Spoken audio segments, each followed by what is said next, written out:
what's up, people? I'm Per from Scar Symmetry. You're listening to the FANTASM Podcast. Cheers. Phantasm. Maximum terror. That's your target audience, baby! Phantasm. And you know something? I sort of enjoyed it. Phantasm. Sell the metal! Sell the metal! Sell the metal! Sell the metal!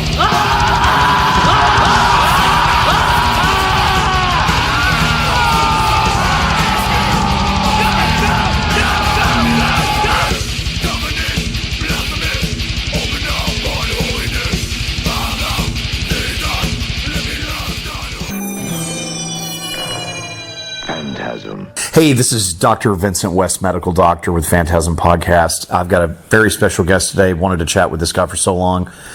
We've got Per Nilsson, and he's going to be talking about the new Scar Symmetry album, The Singularity, Phase 2, Xenotaph. There you go. I'm already having trouble pronouncing again. But this record's incredible. It comes out June 9th. And, dude, thank you so much for taking the time to do this. I appreciate it. Well, you're very welcome, Dr. West. Very, very cool. This is so cool. This record's so awesome. To go way back, for our listeners that are not familiar with Scar Symmetry, can you talk a little bit about how the band came to be? Wow, man, that's next year. It's gonna be 20 years Wow. since we first got together. Yeah, well, me and our drummer Henrik, we used to have a band called Altered Eon. Okay. It was basically Henrik's band, like some sort of technical thrash metal.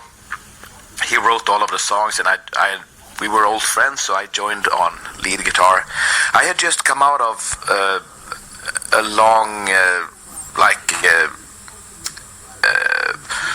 time away from the guitar because I suffered some repetitive strain injuries in my 20s. So Oh, wow. I couldn't play guitar for 4 years. I came out of that and did a demo with Henrik's band, and we landed ourselves a record deal.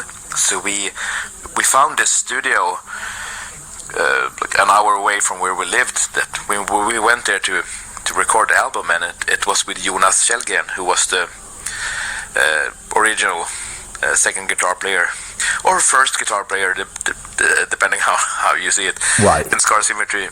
So we recorded at his studio, and he was like, "Wow, you guys are the best guitar player and the best drummer I ever recorded. We should do something together." And that was like a decision that we made when we were drunk. as things in Sweden go,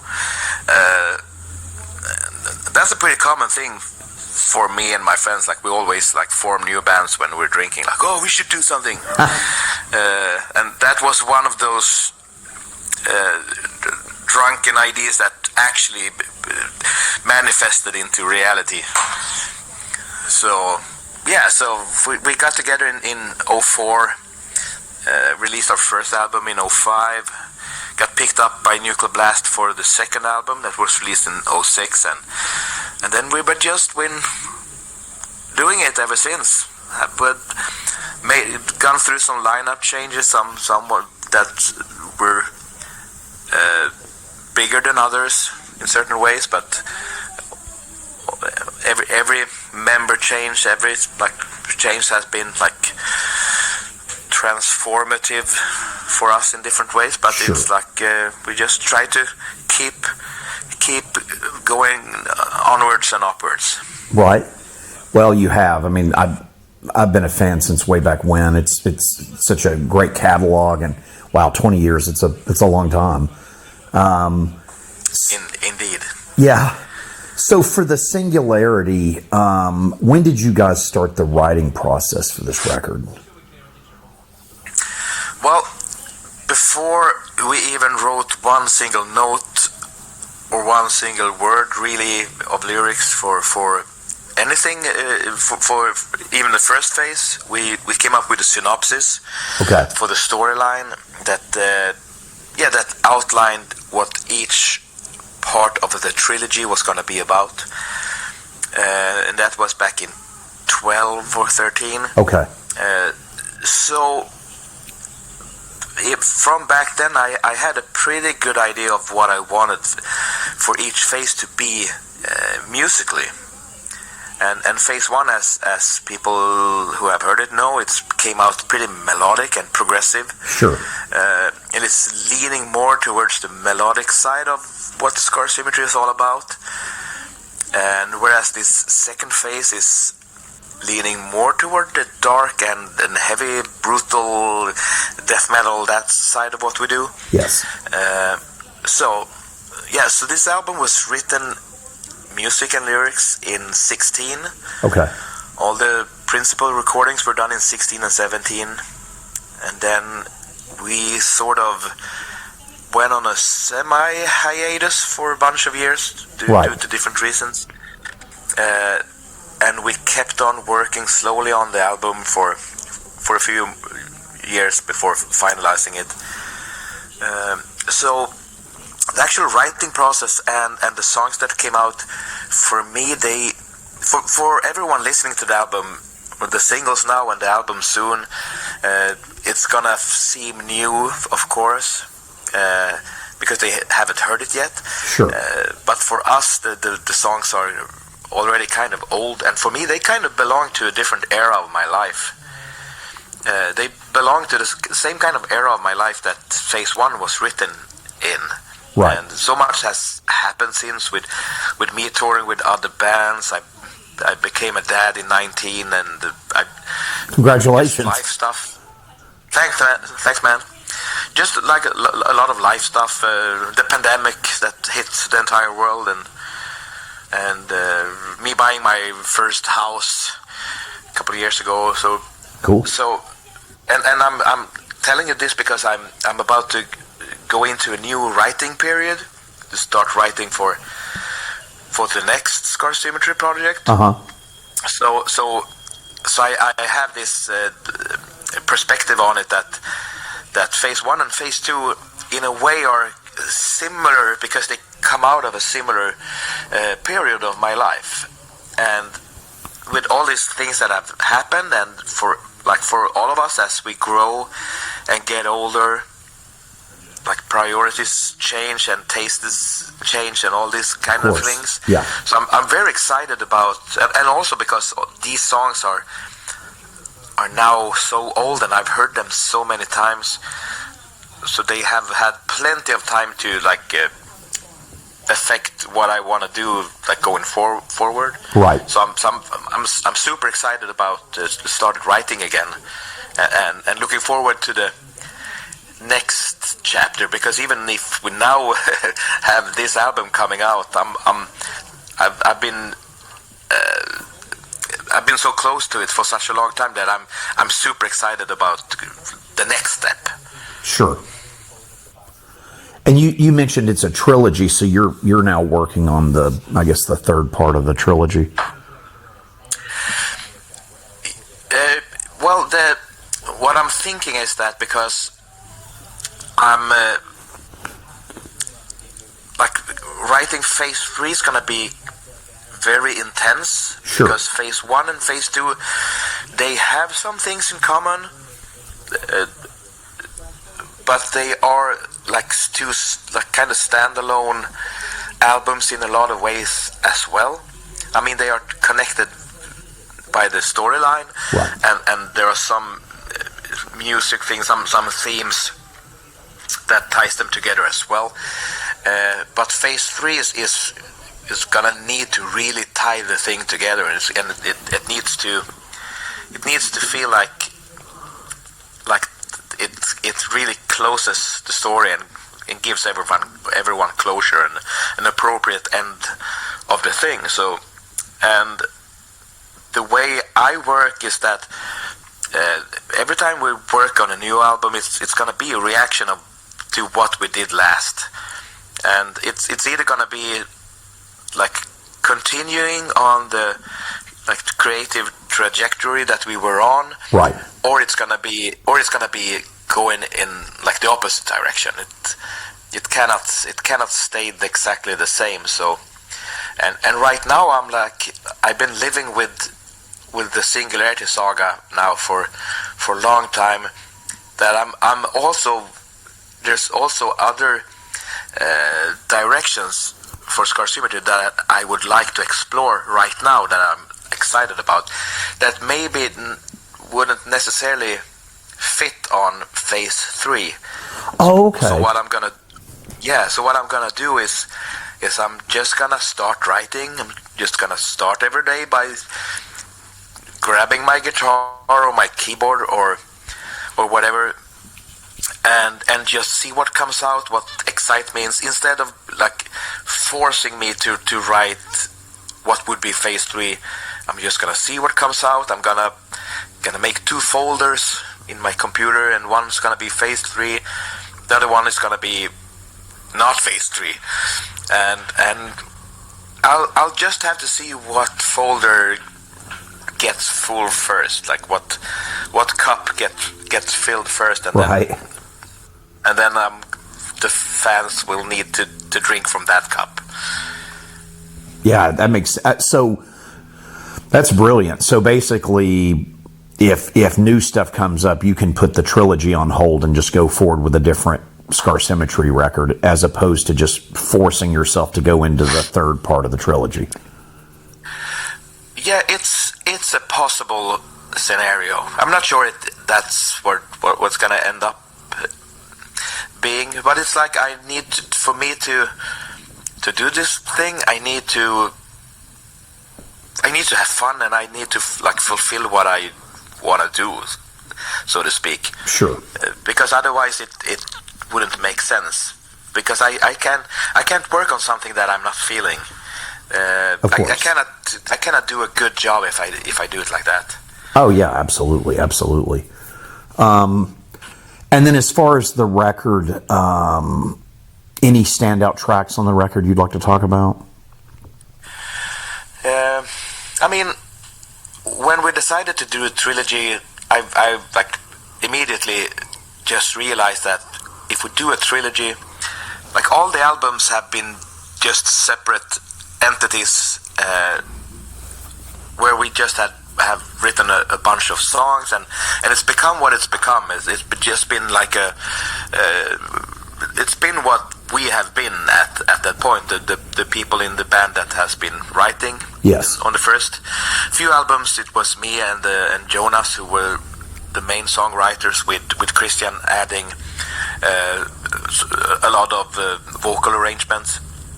And then when Christian, we parted ways with him, it was all Jonas and me. We did all of the music, and then when Jonas left, it was only me.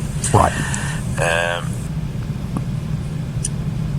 Shit, I kind of lost track of where I was going. I've been doing interviews all day. It's okay. I was just curious, because there's such a great variety of songs on the album. I just didn't know if there was some that you'd like to talk about. Oh, yeah, okay. Thanks, man. Yeah, so each album has just been whatever came out at that particular point in time. Whereas the trilogy, when we decided to do a trilogy, I knew from the get-go that each album was gonna need to go in its own direction, with phase 1 being melodic and progressive, phase 2 being more dark and heavy and brutal and still progressive, and phase 3 has its own thing that it needs to be. So, which also meant that phase 2 we could go further in some directions than we've done before, than what seemed maybe even appropriate when we just did a one-off album. And that is like, on this album we are exploring more things like blast beats and stuff like that. Sure. So there's like more, there's a bit more death metal and even like black metal on this album, and that was very, very exciting and fun, because I think that it fits with the storyline, and I think it still sounds like Scar Symmetry. It's like we take in those kind of influences and make them our own. Right. So yeah, so people have heard Scorch Quadrant, the first single, which Yes. has some pretty distinct black metal influences in the pre-chorus. And then we have Chrono Nautilus, the album opener, that's also a single, and it starts off where phase 1 ended with Technocalyptic Cybergeddon. Right. So that's like a blast beat song. The first part of Technocalyptic is like a blast beat thing. So this one also starts off with blast beats, and then it's a pretty intense song, and there's a melody line from Technocalyptic that appears in this song, so it kind of ties the two albums together, and also it shows off that more brutal thing that we are doing on this album. So I think, speaking of the blast beats, the song Altergeist is kind of different. I think it's track number 4. Yeah, it is. It's early on the it's early on the album, and it's like some of the heavier songs are during the first half of the album. It's like almost like it's like the face of the album sound, that we put a lot of that stuff early on in the album. So and that album, that song Altergeist has like some really extreme drum beats. It's really relentless, and the riffs are almost like the kind of chord progressions. It's almost like movie score. Oh yeah. Or orchestral. So I don't know what kind of band I would compare it to, because it's not like I would try to sound like any other band or so, but it's definitely a bit of a detour from our usual kind of things we do. I love it. I grew up, I'm a big Rush fan, so when I first heard you guys, but I'm a big death metal fan too, so I love that you guys just kind of jump into different themes and stuff. You were mentioning movie scores. I'm a huge movie guy. I love all different types of movies, so listening to big orchestral scores, and then this album has so much variety, and that's another thing I wanted to thank you for. I enjoy, and I felt weird asking you about specific songs, because honestly, as a fan of your band, I prefer to just listen to the whole record, and I love every time you guys drop a record, because it's so much fun to just take it all in and just listen, because I'm an album person, not a single person. So yeah, for sure. It's really nice to listen to albums that sort of were written to be enjoyed as albums. Oh yeah, I always felt like that's how your all stuff was. At least that's what it came across to me as a fan. Yeah, and like the way I consume music, like if I go on Spotify, say that you and I would sit down, like a few beers, we open Spotify, and you ask me to play my favorite music, it would be all over the place. Nice. And I would be like, oh, check out this old Morbid Angel track, and then I will go straight into a Toto song, and then we will listen to some jazz fusion, Alan Holdsworth, and then we would go into listening to some Hans Zimmer, and then we would go straight into Symphony X, and then nice. and it would go on like that, and I'm like, I listen to death metal, and I'm like, holy shit, this is energizing, and this is so epic and brutal, and it gets you pumped up, but then I'm like, I need some melody, I need to rinse my ears with something soft and nice, and then I listen to the latest Coldplay album. Okay. I really like that album, which is kind of very far from what we do, but they have some incredible like textures and melodies and stuff. Very talented and then band. And then I would go straight into something else, and that's what I feel like doing. I want to enjoy all these different flavors and emotions and stuff. So when I write my own music, and I'm really happy that we sort of did this early on with Scar Symmetry, even though the first album is a little bit more basic than we did later. Sure. We still allowed ourselves to do a little bit of whatever we wanted to.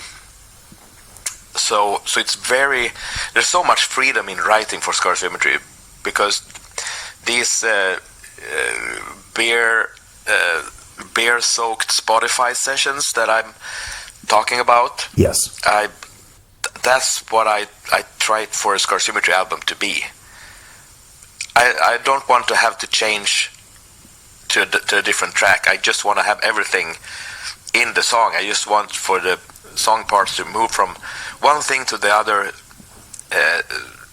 in the way that I think interests me and keeps my attention. Sure.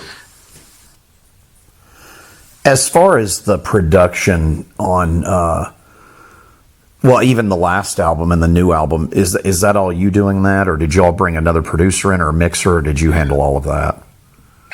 Well, on the albums before this last two, Jonas was the band's producer. Okay. Even though for each album I started participating more and more, and eventually became credited as co-producer. So when Jonas left, I mean, we were so used to being self-produced, since a band member produced, and we all could sort of be a part of it. Right. It felt really weird for me to bring in an outside producer. So I just decided, and I had been dabbling in production, both for Scar Symmetry and other bands, and had done a fair bit of mixing and mastering myself. Though I wasn't yet at Jonas level, and I might not be now either, but that's a matter of opinion, I guess. But I just decided to, also for like creative purposes, I wanted to do it myself. Right.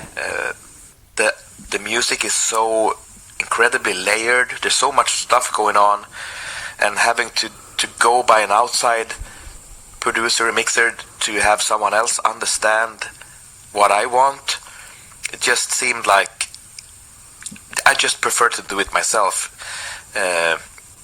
So I could be super hands-on with everything, and I could be really, really detailed with what things I wanted to bring to the front of the mix. And so there's so much automating going on in the mix. Like every time, like the vocals drop out, some other instrument is pulled up into the mix to like fill the gap and bring some other important stuff out. Right. And I just really enjoy doing that. Even though it's not really my, like, I'm not a super pro at mixing. It's really time consuming for me.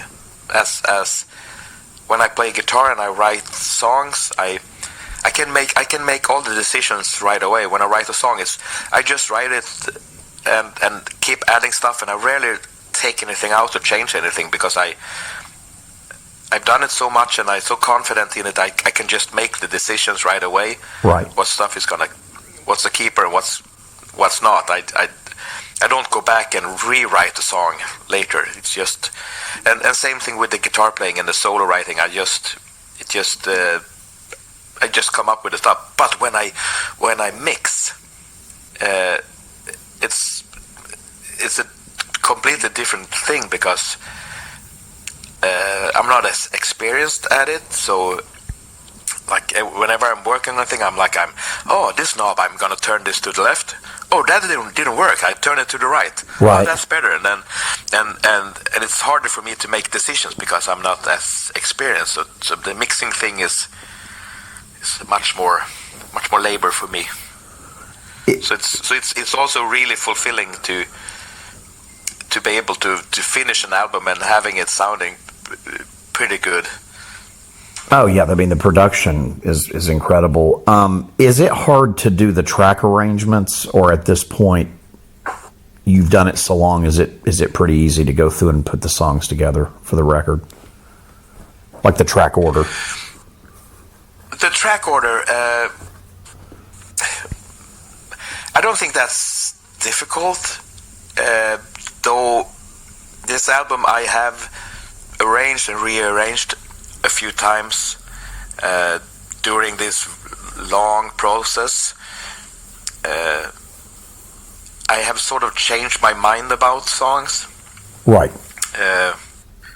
And sometimes it's been like songs that maybe didn't feel as strong, and then during the final mixing, suddenly they came to life a little bit more and sort of deserved a spot earlier on in the album. Right. Because it's like I feel like the strongest songs are at the first half of the album, and also the last song is very strong, but maybe the second to last or third to last, those couple of songs are maybe I think people are gonna enjoy them as well. I don't think they are bad songs, but they are more like deep cuts.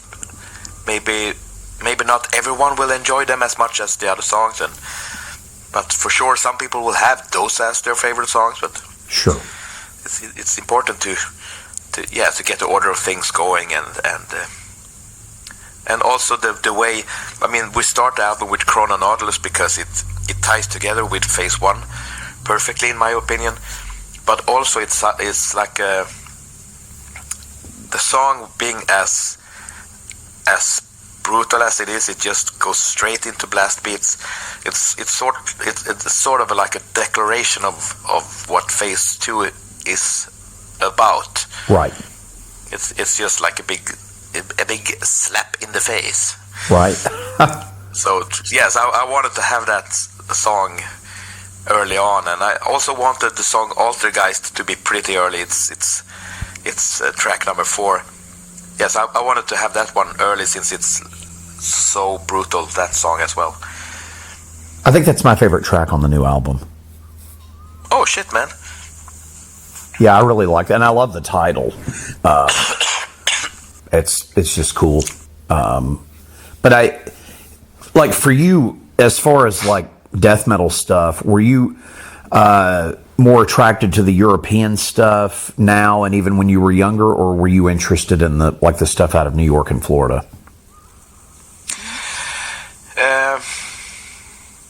The reason I ask, I suppose both. Oh, okay. I'm a big Suffocation fan. To me, they're my favorite death metal band. Like, if somebody put a gun to my head, that's my favorite death metal band. So, and the European wise, I know a lot of people like Entombed. I was always attracted to, it's going to drive me crazy.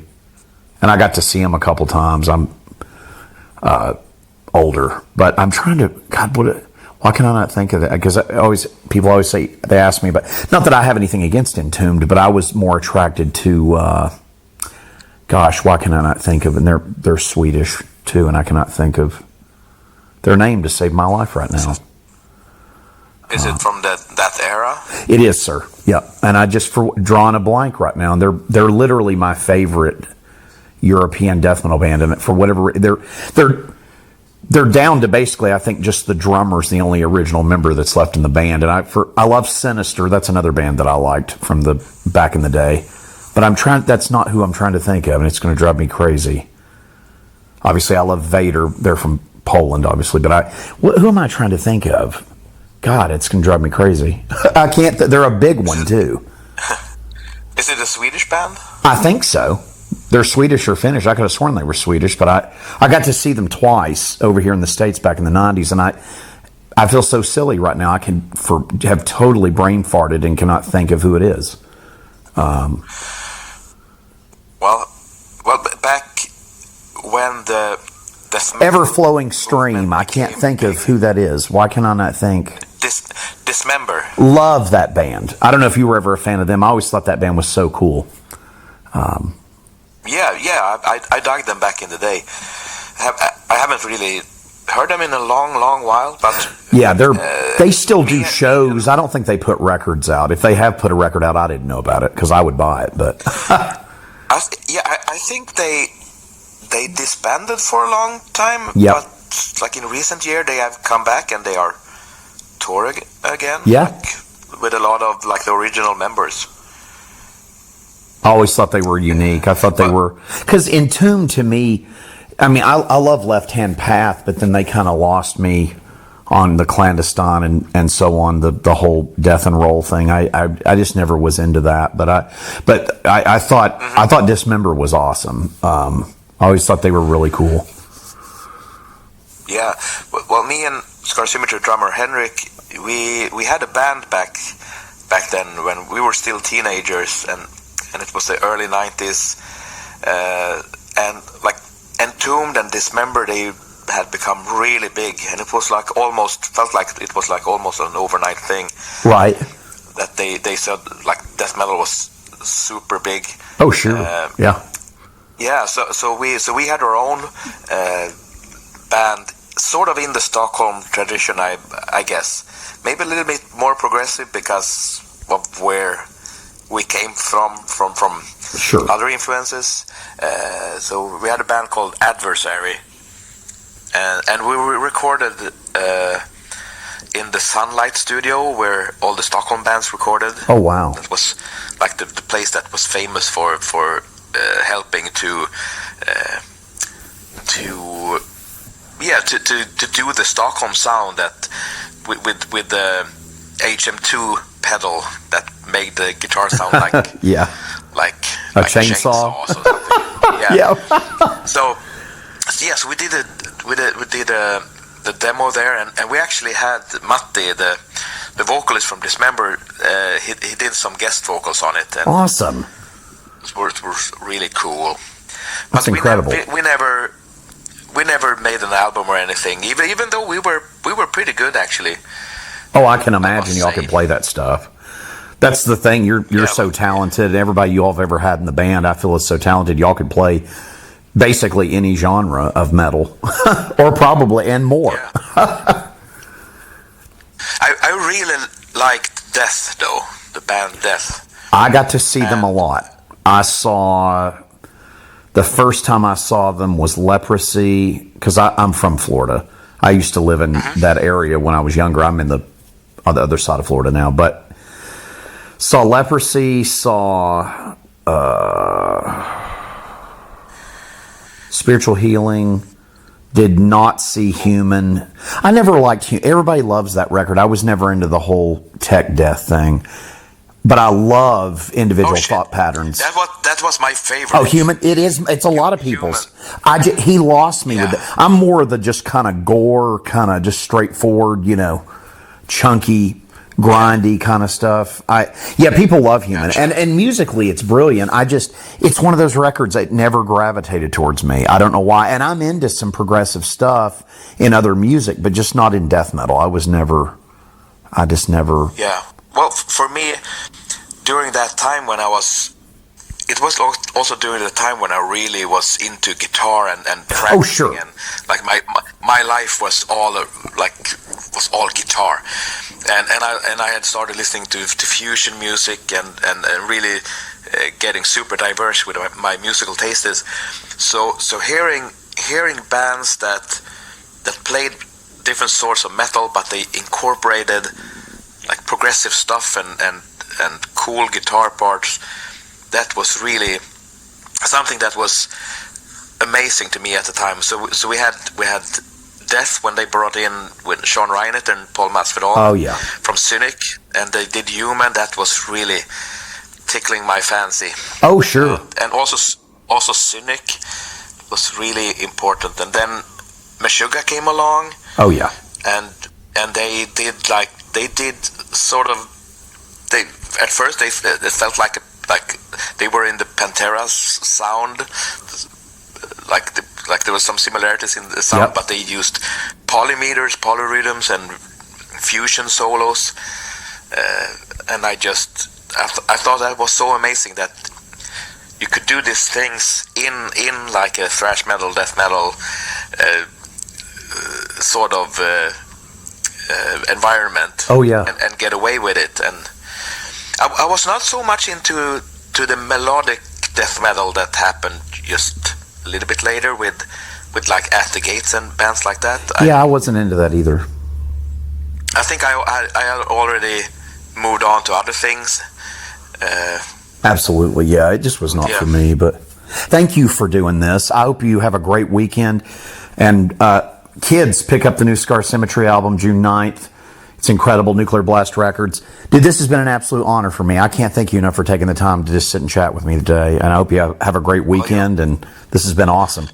You're very welcome, man. It was a pleasure, and I hope to talk to you soon again when the next album is coming out, and it's not going to be 9 years. Phantasm.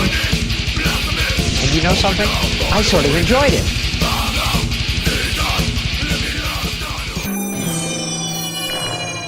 Phantasm.